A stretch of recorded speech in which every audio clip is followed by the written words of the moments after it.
Hello friends, in today's video we will discuss about goodwill treatment at the time of admission and goodwill treatment at the time of the retirement.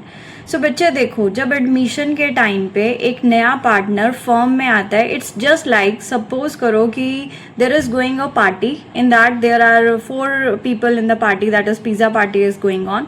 4 लोग एक pizza को share करने वाले हैं. Let's say form pizza is there. Now in case if one more person enters into that party, तो existing pizza के जो हैं वो 5 शेयरिंग्स होने वाले हैं.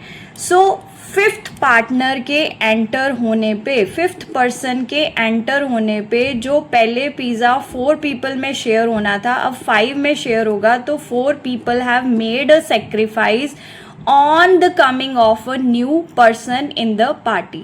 So इस तरह से जो existing persons हैं उन्होंने जो sacrifice किया है नए पार्टनर के आने पे, नए पर्सन के आने पे, तो नया पर्सन जो 5th पर्सन नया पर्सन है वो उस सेक्रीफाइस के लिए उनको यहाँ पे कुछ देना चाहता है.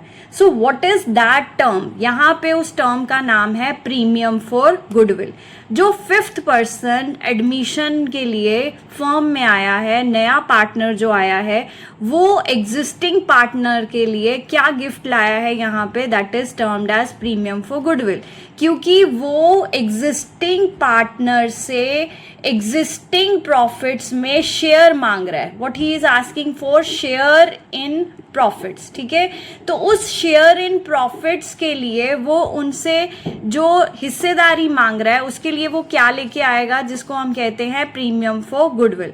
क्योंकि वो premium for goodwill balance form में लेके आ रहा है तो entry goes bank account debit to premium for goodwill. ठीक है बेटे, क्योंकि अमाउंट वो लेके आया है. अब ये जो प्रीमियम फॉर गुडविल है ये किनका हक बनता है? ये उन लोगों का हक बनता है जिन्होंने उसके आने पे सेक्रीफाइस किया है.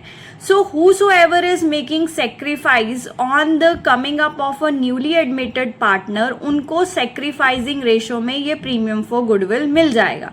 अब जो हमने एग्जाम्पल उठाई थी कि 4 पर्सन है, पिज़्ज़ा पार्टी चल रही है, उसमें से मान लो कोई एक पर्सन अड़ गया कि मैंने तो, मेरे को जितना शेयर पहले पिज़्ज़ा का मिल रहा था मैं तो उतना ही लूँगा, मैं नए पर्सन के आने पे अपने शेयर का कोई भी हिस्सा उसको नहीं दूंगा.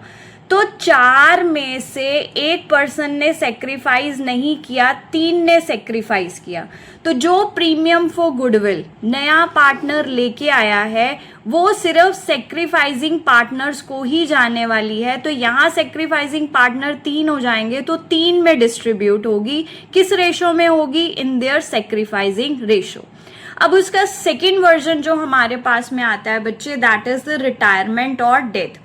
रिटायरमेंट और डेथ के पेस में सिचुएशन अलग हो जाती है. क्या होता है कि यहाँ पे एक पर्सन एग्जिस्टिंग पार्टी को छोड़ के जा रहा है.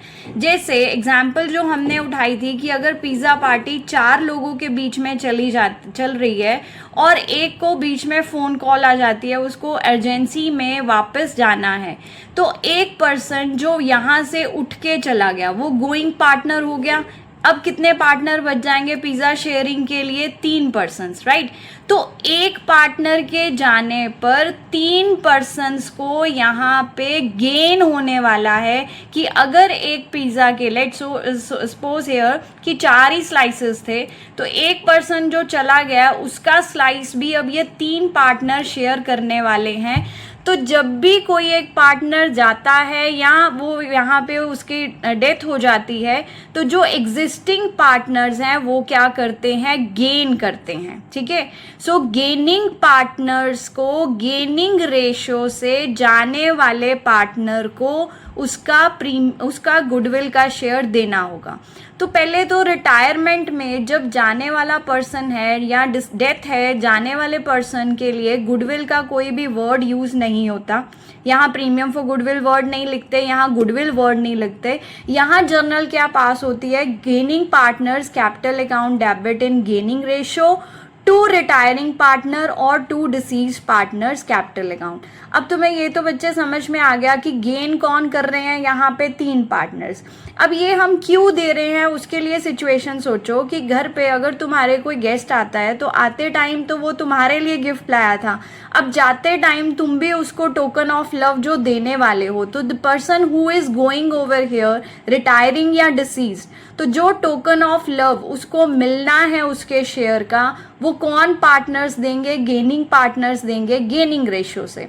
अब यहाँ पे सपोज ये करो इसी एग्जाम्पल में कि अगर 4 पार्टनर की पिज़्ज़ा पार्टी चल रही थी और एक पार्टनर चला गया है और एक पार्टनर ने यहाँ पे बोल दिया कि मैं तो पुराने वाला शेयर ही लेने वाला हूँ बिकॉज मेरा डाइजेशन सिस्टम नहीं मेरे को अलाउ करता ज़्यादा पिज़्ज़ा खाना, तो एक पर्सन ने यहाँ पे अपना शेयर पुराने वाला ही रखा, चेंज नहीं किया, यानी कि उसको कोई गेन नहीं हुआ।